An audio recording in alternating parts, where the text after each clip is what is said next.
Très chers et fidèles internautes de l'émission Sans Rancune, nous sommes très heureux d'être avec vous pour cette nouvelle randonnée informative avec Monsieur Tonon. Monsieur Kasséye. Bonjour. Bonjour. Les denrées alimentaires au Bénin deviennent de plus en plus chères. Et le gouvernement, à travers son porte-parole, a tenté de justifier cette cherté par la rareté des pluies. Monsieur Tonon. Monsieur Kasséye. Oui. Mais ils ont raison. Ah bon? Il n'y a plus de pluie. C'est normal que les denrées alimentaires deviennent chères. C'est ça. Ils ont totalement raison. Donc toutes les denrées alimentaires qui sont chères actuellement, c'est à cause de la pluie. C'est la pluie. Mais attends, ce que je ne comprends pas là. Oui. Prenons par exemple l'huile. L'huile que nous utilisons, que nous consommons là. Quand même, tu as demandé le prix du bidon actuellement? Je sais que c'est trop cher. Les prix ont triplé même, je dirais. Mais ce qui m'étonne dans cette histoire, quel est le lien entre l'huile par exemple et la pluie? Puisque la majorité de ce que nous consommons comme huile là, ça vient de l'extérieur. Nous importons ça. Monsieur Tonon. Monsieur Kasséye, vous ne voyez pas les choses clairement. L'huile là, ce sont des navires qui les apportent. Ou bien, l'océan béninois a des problèmes. Le niveau de l'eau au niveau de l'océan béninois est très bas. Océan béninois. Oui, toi tu n'es pas cultivé, sinon tu sauras. Donc c'est très bas. Les navires ont des problèmes à accoster. Donc parce qu'ils risquent de foncer. Parce qu'il n'y a plus suffisamment d'eau. Il n'y a plus suffisamment d'eau. À cause de la pluie. La pluie qui ne... donc notre océan ici chez nous là, c'est totalement bas. Allez qu'on appelle à la plate pour voir, c'est trop bas. C'est ça, c'est tout le problème. Et les navires sont obligés d'accoster. Oui, dans les pays voisins. Et c'est de là-bas maintenant. On nous envoie ça. Monsieur Tonon. Donc c'est ça. C'est ça. D'accord, ça c'est l'huile ça. Oui. Bon, ok. Allons avec le coton, par exemple. Le coton, malgré la rareté des pluies, nous sommes toujours champions en production de coton en Afrique. Mais toi là, tu cherches des poux sur la tête du chauve. Le coton béninois, ça n'a pas besoin de beaucoup d'eau. Quand tu prends le coton là, est-ce que tu vois de l'eau dedans? Le coton béninois, même planté dans le désert, ça va pousser. C'est vite fait. Donc c'est ça. C'est ça. On ne sent rien. Oui. Je vois maintenant. Vous ne comprenez rien. Allez vous cultiver. Mais vraiment, Monsieur Tonon, moi, jusque-là, ce qui me fait un peu mal, c'est que malgré tout ça là, malgré toutes ces souffrances, il y a des gens qui ne réagissent pas. Nous avons chez nous, par exemple, des faiseurs de pluie. Ceux qui appellent la pluie et ça tombe là. Mais nous en avons assez. Mais ils sont où? Oui, c'est le moment, Monsieur Tonon, de se mettre en valeur. Ça là, par exemple. Pourquoi ce silence? Ça là, c'est la faute au gouvernant. Normalement, il devrait créer un département au ministère de l'Agriculture, de l'élevage et de la pêche. Pour ceux-là, là, au cas où on aura besoin de quelque chose comme ça, on les appelle simplement et ils font leur travail. Si tu ne fais pas bien ton travail, c'est Segbana.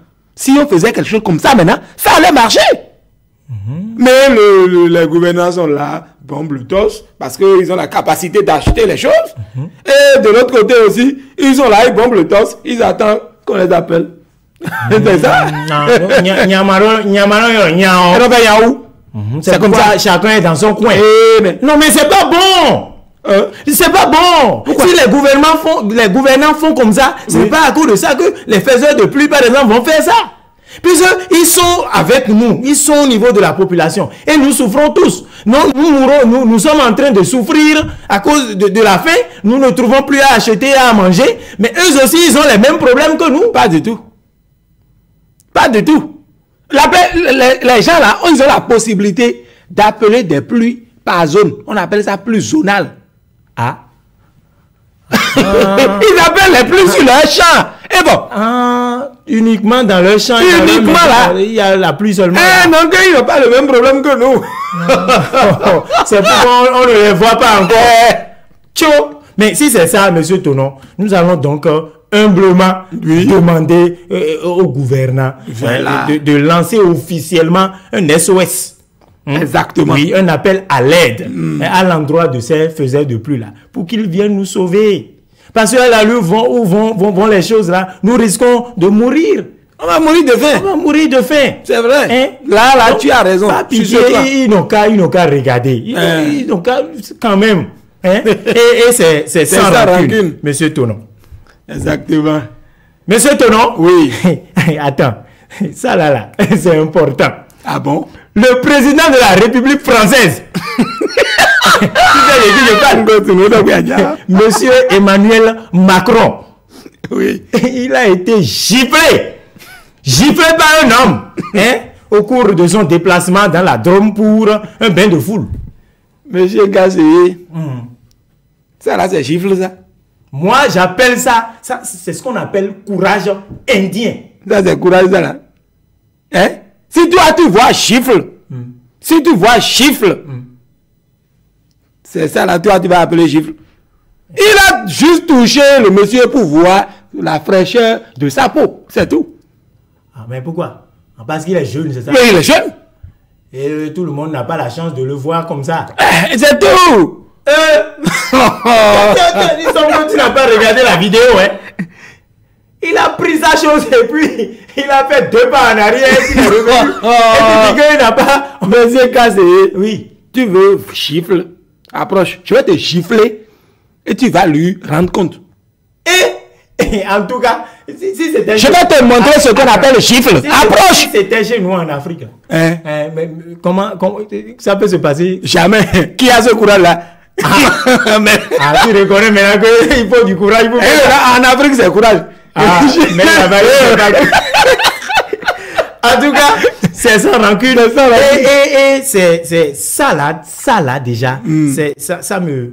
C'est là que je suis en train de voir maintenant que quand on parle de distanciation sociale, là, ça a son utilité. Ce n'est pas seulement pour se protéger du coronavirus. Oui, il y a beaucoup d'avantages. Si par exemple, il avait respecté la distanciation sociale, est-ce que il aura... Il allait éviter. Le gars n'allait pas avoir la main assez longue pour pouvoir envoyer comme ça. Je vois. Hein? Donc, c'est bon de nous donner des ordres, de nous donner des commandements, mais il serait aussi bon de respecter eux-mêmes. La distanciation sociale évite aussi des chiffres. Ça évite des chiffres. Voilà. Donc, c'est sans rancune, monsieur Tonon. Cette fois-ci, nous sommes avec un individu, et ça se passe bien sûr au Bénin. Et il se surnomme d'abord la police n'arrête pas le vent. Et c'est un braqueur, monsieur Tonon. C'est un braqueur qui a été abattu par la police républicaine. Et tu as dit, il s'appelle... La police n'arrête pas le vent.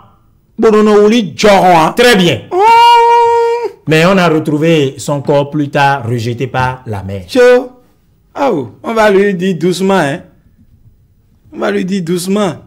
Parce que ça là. Hein? C'est qu'on va faire. Moi, je vais dire mes condoléances. Je vais lui dire mes condoléances. Comment condoléances? C'est celui qui est mort là qu'on dit condoléances. On adresse des condoléances. Rip. Paix à son âme. Ça c'est encore mieux. Paix à son âme. Parce que le nom qu'il s'est donné, il a oublié une seule chose dedans. Le vent, d'accord, on n'arrive pas à arrêter le vent. Mais on peut lui donner autre trajectoire. Et il a oublié que la police peut tirer dans le vent. C'est ça. Tu vois, non? Je vois. Donc, c'est bon. Le surnom qu'il s'est donné lui-même là. C'est très bon. C'est très bon. Seulement qu'il a été une perte pour nous. Puisque le vent a beaucoup d'utilité. S'il avait converti ces avantages-là, que ce vent qu'il soit lui-même là, s'il avait converti ça, ça pourrait nous aider. Il pourrait nous donner, par exemple, de l'énergie. Voilà, et qu'on sort. Au lieu de convertir ça dans de mauvaises choses. Exactement. Et malheureusement, Voilà donc comment c'est terminé. D'accord. On prend ça sans rancune. Sans rancune. Voilà. Merci, monsieur Tonon. Amis internautes, merci pour l'attention. Gardez le sourire, gardez la bonne humeur et à très vite pour un nouveau numéro. C'est sans rancune. Sans rancune.